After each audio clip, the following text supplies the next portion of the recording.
It started with the sound of heavy boots crunching on the gravel outside my cabin, slow, deliberate, and entitled. I looked up from the papers spread across my table, my pen still in hand, and caught the faint silhouette of a woman through the window blinds.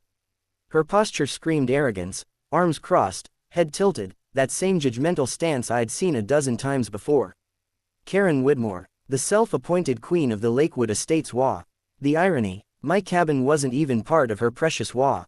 I bought my lakeside property 3 years ago, just beyond the association's jurisdiction line. But Karen and her little army of clipboard crusaders refused to accept that. To them, every inch of shoreline was their kingdom, and anyone who didn't bend the knee was ruining the community aesthetic. That morning, the lake shimmered like glass. Inside, the smell of fresh coffee filled the cabin. Across the table sat Mark Sanderson, the state attorney general, reviewing the evidence I'd gathered for months: illegal HOA fees, misuse of community funds, and a trail of harassment complaints, all leading back to Karen's leadership. We were deep in discussion when the front door banged open. "Excuse me," Karen's shrill voice pierced through the calm.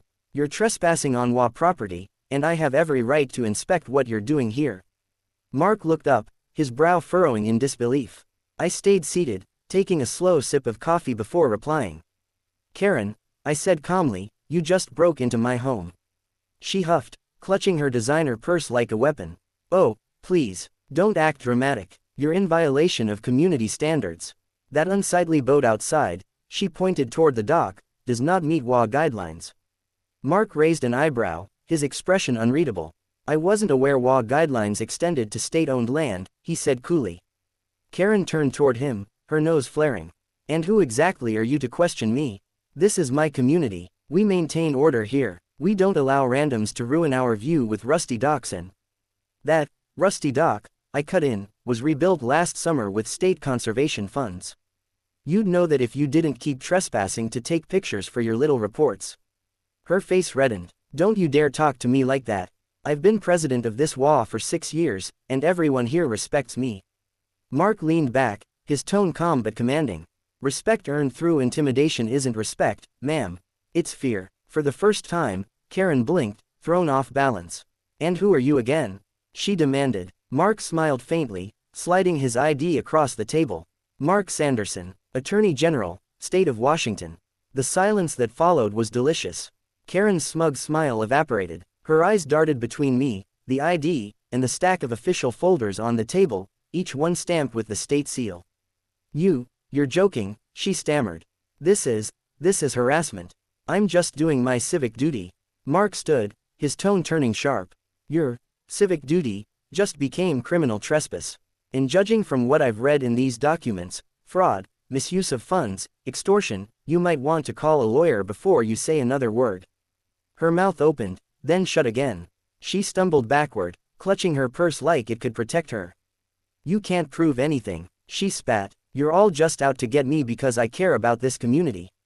I stood now, meeting her glare. "You care about control, Karen. You fined my neighbor for hanging a flag on his porch. You threatened to tow a veteran's truck because it didn't fit the aesthetic. You even tried to charge me for lake access maintenance on property you don't own." Mark nodded. "We've been investigating your HOA for months. Mr. Collins here," he said, gesturing toward me, "provided substantial evidence that's about to make your entire board very uncomfortable."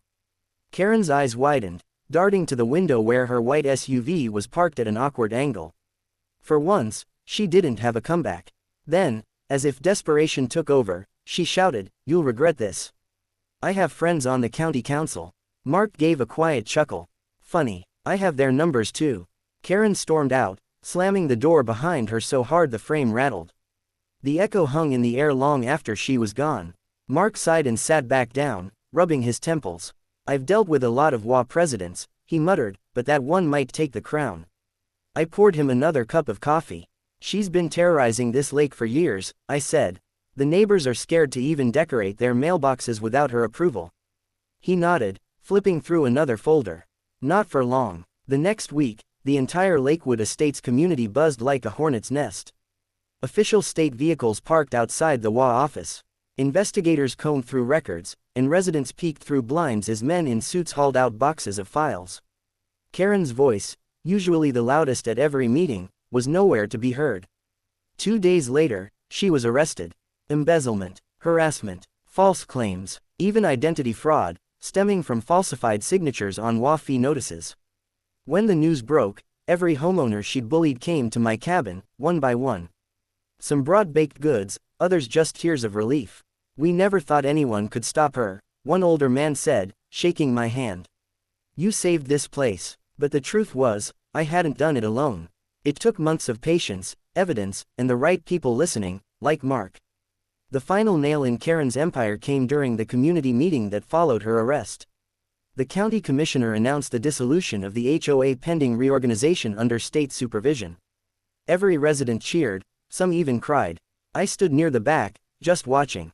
For the first time in years, the air around the lake felt light again. No more warning letters, no more fines for unauthorized plants. Just peace. And as the sun dipped below the water that night, I sat on my rebuilt dock, feeling the quiet hum of the lake again. My phone buzzed, a text from Mark. "Greater than, official statement cleared. Karen's HOA is under state audit. You did good, Collins." I smiled, staring at the glowing reflection of the sunset on the ripples. Karen had tried to storm into my home to assert her power. But she walked straight into the office of the one man who had the power to end hers. Poetic justice, delivered lakeside.